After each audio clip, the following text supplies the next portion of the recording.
Ayokong sagutin mo yung panalangin ko based on my goodness. Sagutin mo yung panalangin ko based on your goodness. Kasi kung goodness ko ang pagbabasihan, hindi talaga ako makakaranas ng kahit anong answered prayer. Pero maraming salamat sa iyo, Panginoon, kahit hindi ako mabuti. Kahit marami akong kasalanan. As long as you are good, and as long as you are perfect, I can expect grace. You know what? You know what, mga kapatid? That is the grace factor. Because the grace of God placed the best of us and the worst of us on equal ground. The grace of God placed the worst sinner and the highest performer on equal ground. Naging patas tayong lahat. Matagal ka man sa church o hindi. Patas tayong lahat dahil sa grace. Wow, thank you, Jesus. That the grace of God qualifies the unqualified. Na-realize ko tuloy, oo nga no, sa gospel, yung mga Pharisees and scribes never nakakuha ng blessing. They cannot receive anything because of their righteousness, self-righteousness, and hypocrisy. But those people who humble themselves, I'm not enough, Lord. Naalala niyo yung Pharisee tsaka yung publikano na pinupukpok niya pa yung dibdib. Hindi ako karapat-dapat. Sabi naman ng self-righteous, Lord, buti na lang, hindi ako katulad ng tao na yan. Self-righteous. And I don't know who is this for, pero I believe with all my heart, may mga tao ngayon, mga kapatid, na hindi ka pumunta sa church based on your qualification. Hindi ka pumunta sa church based on your own standards. Alam mo, hindi ka qualified. Alam mo, hindi ka karapat-dapat. Alam mo, disqualified ka sa harapan ng Panginoon. And yet, you come here, and yet you attend this church because you are expecting something, Lord, kahit tira-tira. Kahit crumbs lang. Kasi if I have the crumb, I have the bread. Whoa! If I have that crumb, I have the bread. Kahit tira lang, alam ko, meron akong partakers ako. I'm part of it. That's how desperate she is. Sa Gospels, kung sino yung mga may sakit, kung sino yung pilay, kung sino yung prostitute, as many as touch Jesus, they receive. So my advice to you, mga kapatid, do not evaluate yourself. Stop evaluating yourself based on your qualifications. Kahit anong gawin natin, Pastor, hindi pa ako nakakapag-pray, natanggapin ako ng Panginoon kasi ako hindi ako karapat-dapat. Alam mo ba, kahit mag-pray ka pa ng ganun, kung hindi rin sincere sa ating puso, it's nothing. God is looking at your heart and saying to all of you, mga kapatid, just come and receive. Just come to Jesus and receive. Yan ang gusto ko sa ating Panginoong Hesus eh. Hindi sinabi ng Lord na, come and I will give more commandments.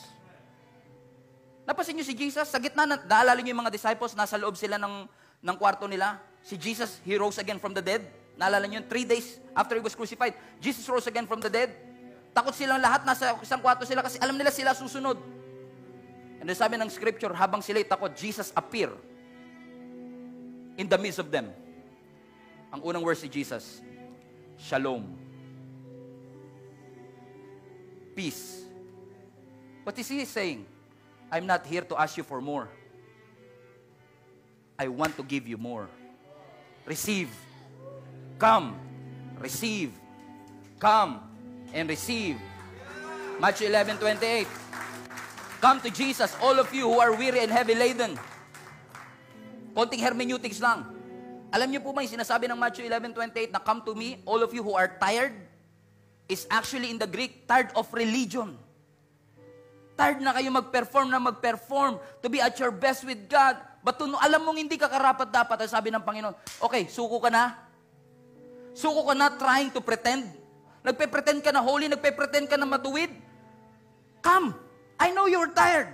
Come to me. All of you who are heavy laden, yung mga pagod na pagod, lumapit kayo kay Kristo, and I will give. Give, now receive. I will give, now receive. God will give and now receive. Mga kapatid, I want to encourage you right at this moment. Receive. Receive. Pastor, wala pa ako nabigay. Pastor, di ba sabi nila, kailangan lumuhod ka para masagot yung panalangin mo. Kailangan gawin mo to. I'm not against doing all these things. Hindi po ako against na tayo ay maglingkod sa ating Panginoon. By all means, do that. Do that, do that. Gawin niyo po yun. But after you realize that God loves you, even at your worst, come. Come to Jesus and receive. Alam niyo, pagdating sa ating Panginoong Hesus, walang tao na nakaupo sa likuran. Lahat nasa harap. Kasi He can minister to you one by one. You want peace? Receive peace. You want grace? Receive grace. You want provision? Receive provision. Gutom ka? I'm the bread of life. Uhaw ka? I'm the living water. Receive. Receive. Receive. Receive. Receive. Everybody put that in the chat and say it in your spirit. Receive. Stephen, receive. Myla, receive. Receive His grace. Receive His provision. Receive His peace. Come and receive. Receive healing right now. Receive deliverance right now. Receive protection. Receive! Receive! Yes, God, we are here right now. At this very moment, crying out to you, have mercy on us. We need your grace, Lord Jesus, and we come to you as messed up as we are. We acknowledge your sovereignty. We acknowledge your perfection. We acknowledge your holiness. Hindi po kami karapat-dapat, but we thank you, Jesus, for you have invited us to feast at your table, to sit at your table, and to eat with you, to receive the bread of life, to receive joy, to receive peace, to receive love. Lord, allow us to receive.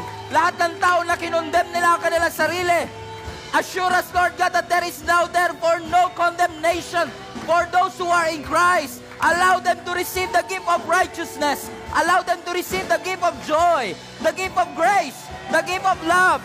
Receive, church. Receive it. Receive it right now.